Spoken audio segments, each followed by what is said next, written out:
Don't fall off the fucking edge again! Oh my god. So I took a break from Borderlands 3 and I haven't really touched much of the Bloody Harvest event. I got a lot of rust to shake off and it'll take me a while to get back up to speed. But here's my opinions on the new update so far. The new Zane fixes, not buffs, fixes are amazing.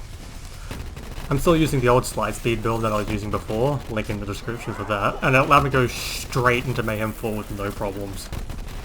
Mayhem 4 feels very fitting for those who had endgame builds. In Mayhem 3 most mobs, including the Anointed, would just die in one hit, and bosses were just fucking melting in seconds. So a massive increase in health has granted difficulty balance for the endgame builds that we were seeing in Mayhem 3. And with the new anointment types and the new items we've gotten, like class mods, we now have new gear to grind towards. Personally, I'm very excited for these new items. Not only do a lot of them sync up very well with the current endgame builds, but the new Zane class mod already fits very well into my playstyle. On top of that, the new class mod for Zane can replace the Bullmost Infiltrator combo, meaning I might finally be able to play with a shield.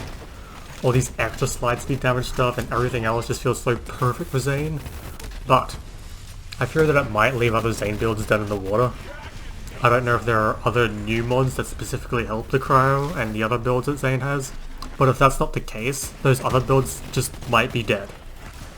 But it's not too bad. It's not forcing you into a build. The slide speed Zane build isn't exactly a build.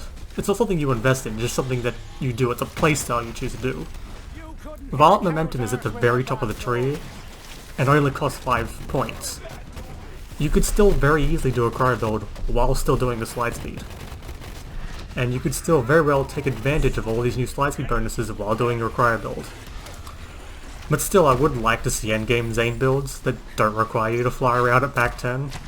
Because if that's not your playstyle, then you're stuck with just choosing another Vault Hunter, because that's what Zane is right now. The new Blacksite event is really, really great. I'm running my old gear, so I'm still on Mayhem 3 because, well, it's endgame content. This is a raid meant for multiple people, and a Mayhem mode meant for new builds. No one should be running to the brand new endgame content with the same gear they had a month ago and expect to beat it. No, Borderlands is a looter shooter. You get some new gear first, get to an endgame build, and if you can, get some partners, because this is a raid mission. It was designed to be hard. I haven't beaten it yet. I keep flying off the map on accident, and I'm not playing with anybody else. I'm just playing by myself. But yeah, this is some really great endgame content, especially for a looter shooter game like Borderlands. Like, I'm certain someone has already ran freaking Mayhem 4 solo Blacksite or whatever, and that's fine, but the majority of the player base is struggling with the new content, and that's great, because that's what the new endgame content is meant to be. It's only been 3 days, you're not meant to just solo the new raid mission. Not on Mayhem 4 anyway, I'm sure doing it on Mayhem 3 is a lot easier. This is a very, very early opinion. I only play a few hours a day, and I'm not running any of the new builds or the new items. This is simply the opinion of a Zane main that hasn't played in a few weeks.